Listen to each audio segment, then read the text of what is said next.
I moved to Bali the 4th of September 2018, which is a long ass time. It's a long ass time, especially in Bali, because it's almost 3 human years and at least 18 Bali years. Because here in Bali, for some reason, time just passes differently. Don't you agree? You see, Newton viewed time as static and unchanging. Then Einstein came along and he argued that time is dynamic and changes depending on mass and velocity. Well, they obviously never been to Bali. Because in Bali, time is not only dynamic, time is completely unpredictable. Here in Bali, you can only be certain of what happened in the past and what's happening in the present. In Bali, there's another fundamental rule that governs the space-time continuum. In Bali, every point in the future is besok.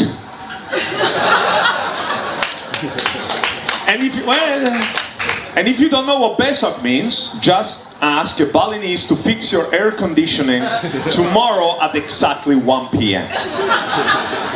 You will soon understand that time is not only relative to velocity and mass, but also to the number of ceremonies that are going on that day.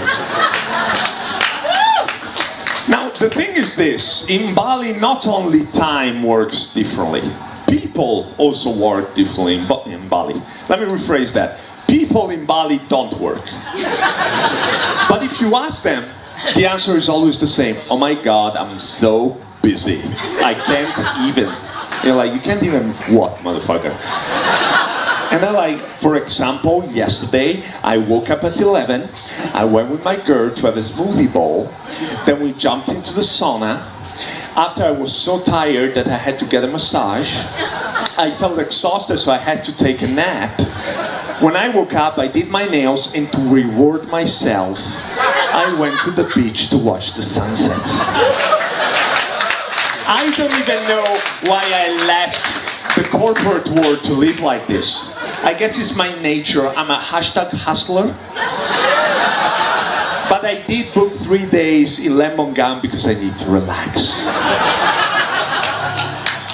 I think that one of these days a huge curtain will fall and we'll all realize that we're living in a weird Japanese reality Truman Show.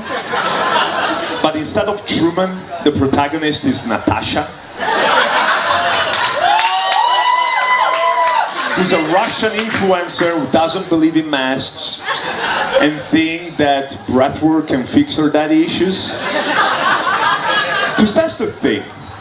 Bali is the land of 1,000 contradictions.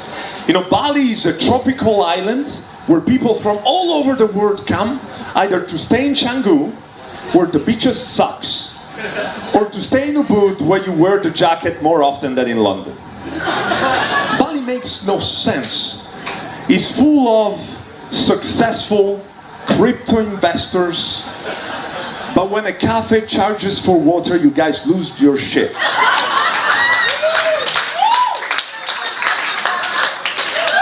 It's full of people with 6 or 7 digit online businesses, but I see you always running away from the parking guy that asked for 15 cents.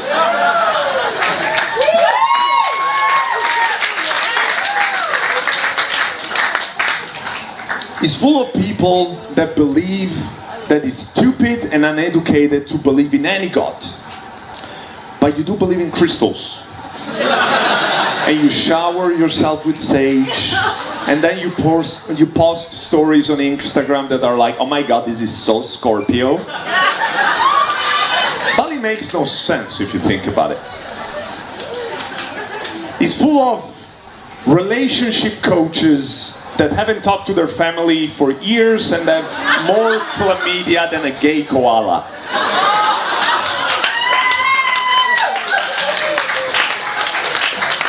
It's full of Russian girls and other girls looking for sugar daddies that say, my body is a temple, okay?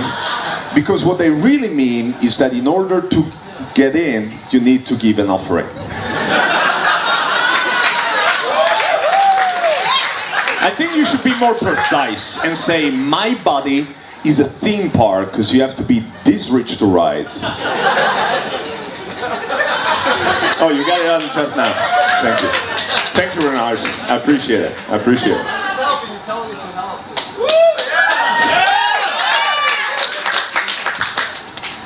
And most of all, in Bali, there are people who have the audacity of calling themselves life coaches. Really. Life coach. You coach life. Nice. Who do you think you are to believe you can coach life? What are your qualifications? What did you have to study? Which experiences did you have to make to consider yourself an expert in existence? Is it because you're alive?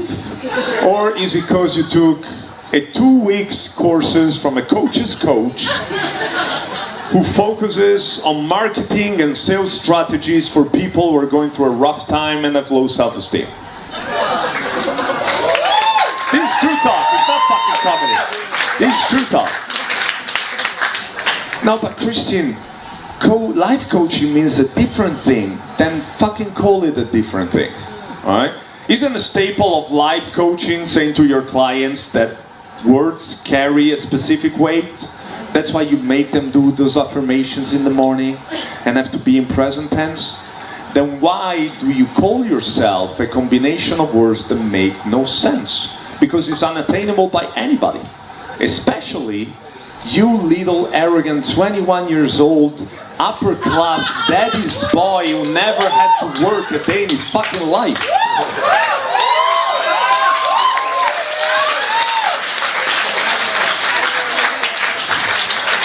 But you know what? It's not their fault. Because to them it's just supply and demand. It's your fault. It's you guys' fault to buy into their bullshit.